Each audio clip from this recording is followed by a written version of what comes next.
Rock D एक्सबैक के अगर dream के बारे में बात करें तो वो गोल्डी रॉजर से भी ऊपर है, जो है कि तो भाइयों आज हम बात करेंगे one of the most mysterious character in One Piece, Rocks D Xebec की। रॉक डी एक्सबैक कौन था और रॉक्स पायरेट में कौन कौन थे और रॉक्स की कुछ थ्योरी को इस वीडियो में बताऊंगा। वीडियो बहुत ज्यादा इंटरेस्टिंग होने वाली है, तो चलिए शुरू करते हैं बिना गार पर रॉजर से हारे।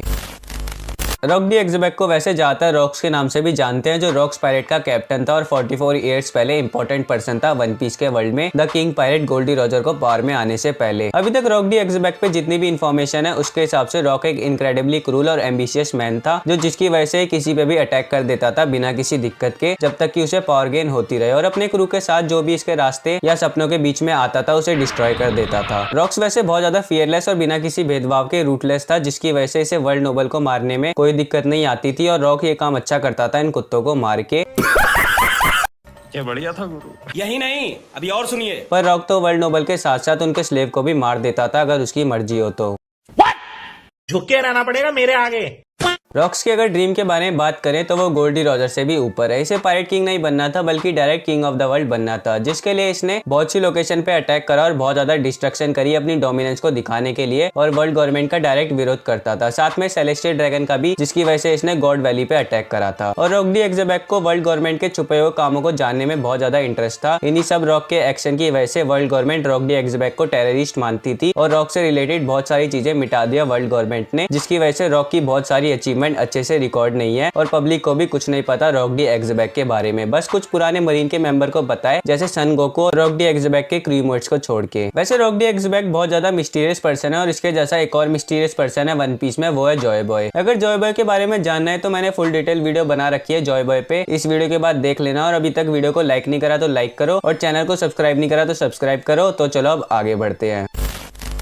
अब अगर रॉक डी एक्सबैक के क्रू की बात करें तो वन पीस की करंट स्टोरी लाइन से 44 इयर्स पहले रॉक डी एक्सबैक और कुछ पायरेट मिलकर फेम और फॉर्चून का रास्ता ढूंढने के लिए हाचिनोसु आइलैंड पे आते हैं, और इनकी मीटिंग के बाद रॉक डी एक्सबैक इस ग्रुप का चार्ज लेता है, जो फिर खुद को रॉक्स पायरेट बोलते हैं, और वर्ल्ड को कंट्रोल करने के लिए डिस्ट्रक्शन के पाथ पे चलते हैं। फिर 38 इयर्स पहले रॉक डी एक्सबैक अपने क्रू को लेकर मिशन पे जाता है गॉड वैली से अननेम्ड ट्रेजर को लेने, जो मोस्ट प्रॉब्ली कुछ खतरनाक वाले डेविल फ्रूट ही होंगे जो वहां पे थे, क्योंकि गॉड वैली पे उस time celestial dragon native hunting competition कर रहे थे, जिसमें वो अपने स्लेव का हंट कर रहे थे, और रिवॉर्ड में डेविल फ्रूट के साथ और भी चीजें थी। और यहाँ पे जो डेविल फ्रूट थे बहुत खतरनाक थे, जिसमें से एक तो कुमा ने निक्यू निक्यू नोमी खाया था, और काइडो का डेविल फ्रूट भी बिग बॉम ने यहीं से लिया था, जिसका नाम वो नोमी था। पर गॉड वैली पे सेलेस्टियल ड्रैगन थे, इसलिए मरीन भी आ जाते हैं मंकी डी गाब के साथ, और रॉजर पायरेट भी आ जाते हैं रॉक्स पायरेट से अपना कोई पुराना बदला लेने। फिर गॉड वैली पे मरीन की तरफ से मंकी डी गार पर गोल्डी रॉजर मिलकर अलायंस फॉर्म करके रॉक डी एक्सबैक को हरा देते हैं, और ये बैटल इतनी मैसिव होती है कि गॉड वैली मैप से गायब हो जाता है, और मंकी डी गाब को सब फिर हीरो ऑफ मरीन के नाम से भी जानने लगते हैं। और एक्सबैक की डिफीट के बाद रॉक्स पायरेट क्रू के मेंबर अपने अलग अलग रास्ते में चले जाते हैं, और कुछ सालों बाद रॉक डी एक्सबैक की भी डेथ हो जाती है। अब रॉक्स पायरेट के मेंबर की बात करें तो एक्सबैक था इनका कैप्टन। फिर मेंबर में है एडवर्ड न्यूगेट मतलब व्हाइट बियर्ड, जो एक योनको था। फिर शार्लेट लिनलिन यानी बिग बॉम, ये भी एक योनको थी। फिर किंग ऑफ वीस्ट काइडो, ये भी एक योनको था। फिर गोल्ड नॉयन शिक्की, जो रॉजर पायरेट से फाइटिंग करने में और इंपेल डाउन से भागने के लिए फेमस है। फिर कैप्टन जॉन, जिसने बहुत सारा ट्रेजर छुपा रखा था, जिसकी वजह से इसके क्रूमेट ही इसे मार देते हैं। और फिर और भी मेंबर है जैसे ओचुकू, सिल्वर एक्स, बकिंगम स्टेसी, ग्लोरोसिया और स्ट्रीरेशन, और भी 3 क्रूमेट है जिनके इनके नाम तो नहीं पता, बस शक्ल दिखाई है मांगा में। वैसे रॉक्स पायरेट वाले इनक्रेडिबली डेंजरस थे, बस दूसरों के लिए ही नहीं बल्कि साथ में खुद के क्रू के लिए भी, इसलिए ये सब एक दूसरे से फाइट करते थे और एक दूसरे को मारते भी थे। और रॉक्स पायरेट का कैप्टन था रॉक डी एक्सबैक, पर इसके क्रू वाले इसकी रिस्पेक्ट नहीं करते थे, जैसे कि बिग बॉम एक्सबैक को अनट्रस्टवर्दी और किसी काम का नहीं मानती थी। और व्हाइट बियर्ड ने भी बताया कि उसका एक्सपीरियंस एक्सबैक और इसके क्रू के साथ बेकार था, और ये भी कि एक्सबैक अपने कामों के लिए केयरलेस था और अपने टास्क को करने की जगह कुछ और करने लग जाता था। इन्हीं सब क्रूमेट में मिसकम्युनिकेशन की वजह से इसके क्रूमेट अब इसकी बात नहीं करते।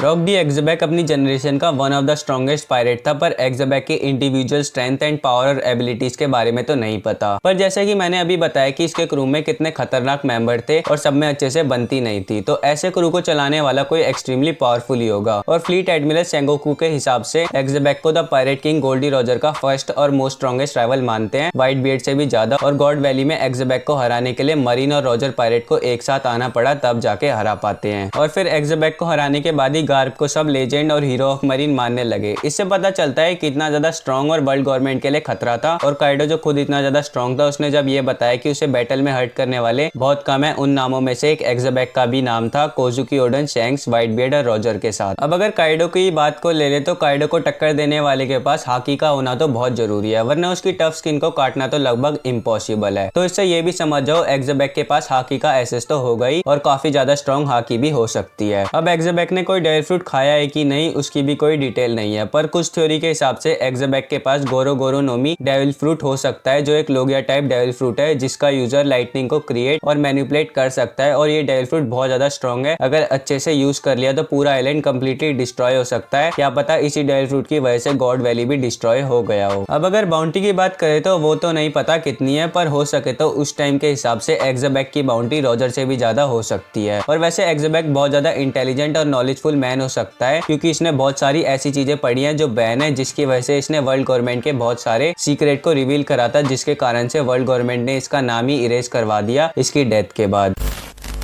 रॉक डी एक्सबैक पे वैसे बहुत सी थ्योरी है, पर कुछ थ्योरी बहुत ज्यादा पॉपुलर है। उनमें से एक है कि एक्सबैक को धोखा मिला है गॉड वैली में अपने ही क्रूमेट से। जैसा कि मैंने अभी बताया था, रॉक्स पायरेट में सबकी अच्छे से बनती नहीं थी और एक्सबैक को भी अच्छा नहीं मानते थे इसके क्रू वाले। तो हो सकता है कि गॉड वैली में जब रॉजर और गार्प मिलके एक्सबैक से फाइट करते हैं तो इसके क्रू ने इसे अकेले छोड़ दिया होगा और कहा होगा जा फाइट कर अकेले, हमारा तेरे से लेना देना नहीं है। या तो जैसा कि हमें पता है योनको का सिस्टम गॉड वैली के बाद आया और एक्सबैक के क्रू में से 3 बनते हैं, योनको, काइडो, बिग मॉम और व्हाइट बियर्ड। तो अगर ये किसी मरीन वाले से फाइट करते तो मरीन वाले इन्हें उठा के इंपेल डाउन में डाल देते, पर उल्टा इन तीनों को योनको बना दिया। अब अगर एक और थ्योरी की बात करें तो ब्लैक बियर्ड एक्सबैक का बेटा है, क्योंकि एक बात आपको शायद से पता नहीं होगी, पर ब्लैक बियर्ड के एक शिप का नाम सेबर ऑफ एक्सबैक है, जो एक्सबैक से कनेक्शन बताती है ब्लैक बियर्ड का। और जब एक्सबैक वन पीस के वर्ल्ड पे अपना आतंक मचा रहा था, तभी उस टाइम पे ब्लैक बियर्ड बॉर्न हुआ था। और ब्लैक बियर्ड का गोल भी एक्सबैक जैसा ही है, वर्ल्ड पे रूल करना। और इसके क्रू को भी देखे तो रॉक्स पायरेट जैसे ही है ये सब भी। और अगर एक्सबैक को धोखा खाने वाली थ्योरी सच हो सकती है तो शायद से ब्लैक बियर्ड भी अपनी क्रू से धोखा खाएगा आगे। तो भाइयों ये वीडियो यहीं तक थी। मैंने रॉक डी एक्सबैक में जो कुछ भी हो सकता है इस वीडियो में कवर करने की कोशिश करी है। अगर कुछ छोड़ दिया हो तो कमेंट करो, बाकी वीडियो पसंद आई हो तो लाइक करो, चैनल पे नए हो तो सब्सक्राइब करो। मैं मिलता हूँ आपसे नेक्स्ट वीडियो में। सायोनारा।